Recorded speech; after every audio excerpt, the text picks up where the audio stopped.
All right, welcome back to The Slice. The Guadalajara WTA 1000 is getting set to go next week, but Swiatek and jabeur, the two top players in the world, are not playing. Why is that? We'll get into that. And the ATP indoor swing, European indoor swing, is here. I'm stoked for that because I'm going to be in it. And the question is, will Djokovic play before Paris? We'll look at that, and we'll look at results from last week around the ATP and WTA and get down and all into it. Here's The Slice presented by BetStamp. Let's get into it.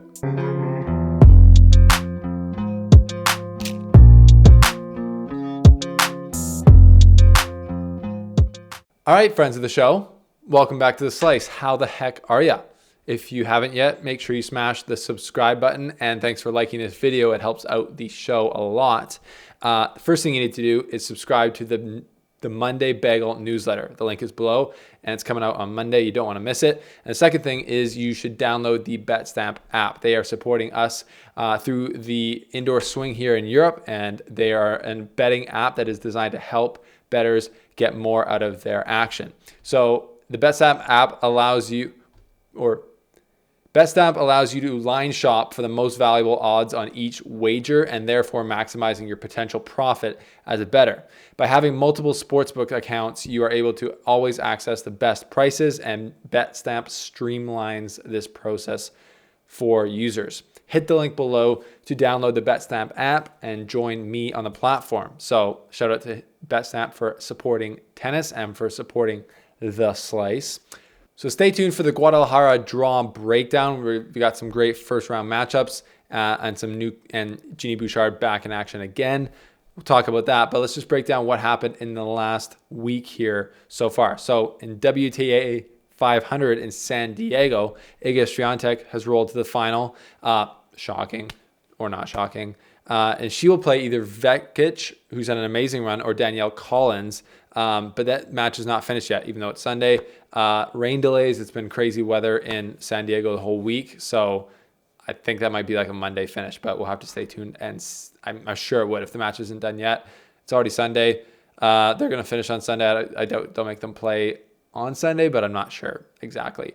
ATP Florence, Felix Auger-Aliassime, Canadian, plays in the final today against Jeffrey John Florence. Sorry, not Florence. I'm getting that mixed up with the surfer.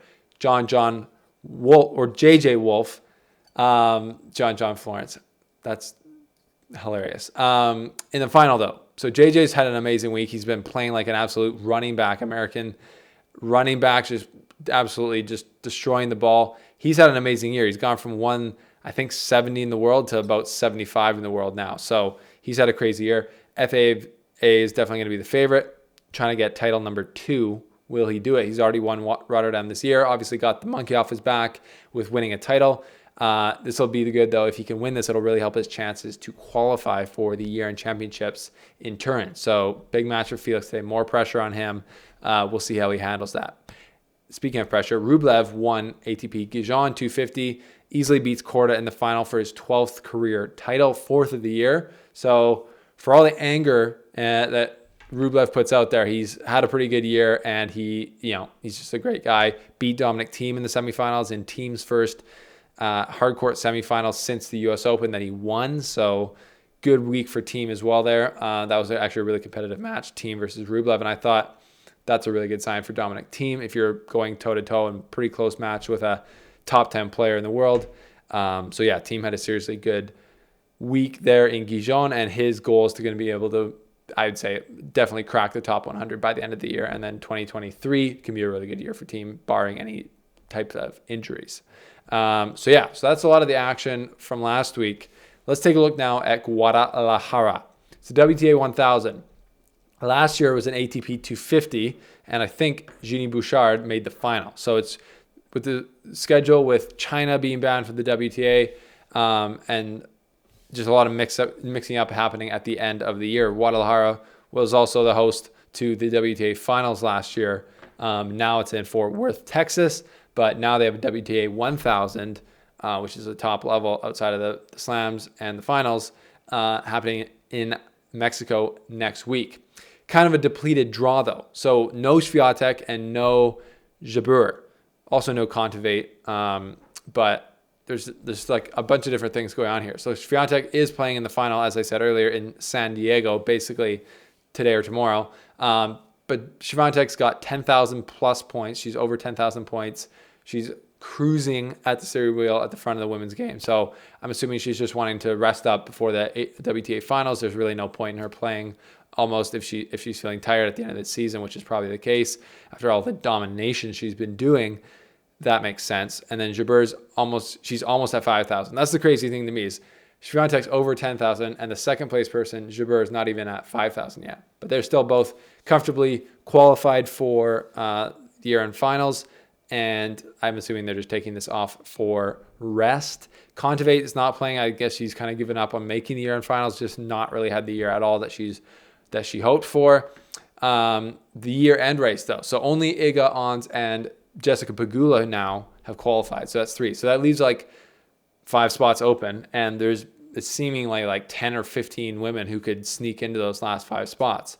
Obviously, the ones that are already in that zone are looking to have good results at Guadalajara, like Garcia, Madison Keys, Kasatkina, Coco Gauff. They're looking to like confirm by getting more points here, but they could get swept out of position by players like Kudermetova, Maria Sakkari. Even though she's had like a terrible last run of form, she could find a way. If she can find a way to do really well in Guadalajara and get a ton of points, she can get in there. Belinda Bencic, Badosa still needs to qualify. She's number 12th in the race right now. Keys could.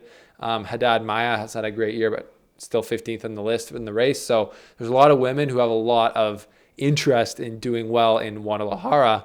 So it'll be interesting to see who can rise to the occasion and get all the points that are available, or as many points as they can, because this is at 1,000. So a lot more points are available in general. Pretty interesting stuff at the end of the year. Always love seeing the races, what comes down, who steps up. The men's race has pretty good. It's the last few spots are always, there was a juggle last year. The same thing's happening. And it's even tighter on the women's side this year to see who gets in. So that'll be interesting to see. Even Ostapenko could get in with her outfits, which would just be, at least entertaining for the Mexican crowd. So draws. The draw is out finally, and Badosa is the number 1 seed, Sabalenka the number 2 seed. So like I said, Swiatek, Jabeur not there. Some early interesting matchups. Pliskova versus Rybakina, just 2 of the biggest hitters, probably the biggest hitters on tour. Bencic versus Fernandez. That's pretty interesting to me. Fernandez trying to make it still kind of get some traction after her comeback from injury versus Bencic, who's trying to qualify for the year-end championships. Andreescu versus Teichmann, so it's Canada versus Switzerland. 2 first-round matchups there. And Jeannie Bouchard is also back in the main draw. She got a wild card there. So, yeah. On the top half, we got Badosa, number 1, and then it's Coco Gauff, the number 5 seed, is in her quarter, and then it's Pegula, number 3. Caroline Garcia is in her quarter, the second quarter, and then it's Kudermetova, number 8, in the Sakkari, third quarter, and then Kasatkina and Sabalenka are in the bottom quarter of the draw. So, lots of talent there, not the top 2 names, but lots on the line in Guadalajara, and I think that's the theme. What's on the line in Guadalajara, Mexico? You guys know it. So it's going to be interesting to see who rises to the occasion. So now on the ATP side of things, the indoor swing is fully happening now. So next week we got Stockholm and Antwerp, and I'm going to be in Stockholm. Tomorrow I'm heading up to Stockholm where the qualifying has already taken place. So I'll be giving you behind the scenes looks at the venue and all of that. It's a sweet lineup there. They got Stefano Tsitsipas as the number 1 seed. I just tweeted it out. I forget who else is there exactly, but it's like a very good draw. Let me just pull up my tweet here. If you're not following me yet, follow @thesliceSteven on Twitter.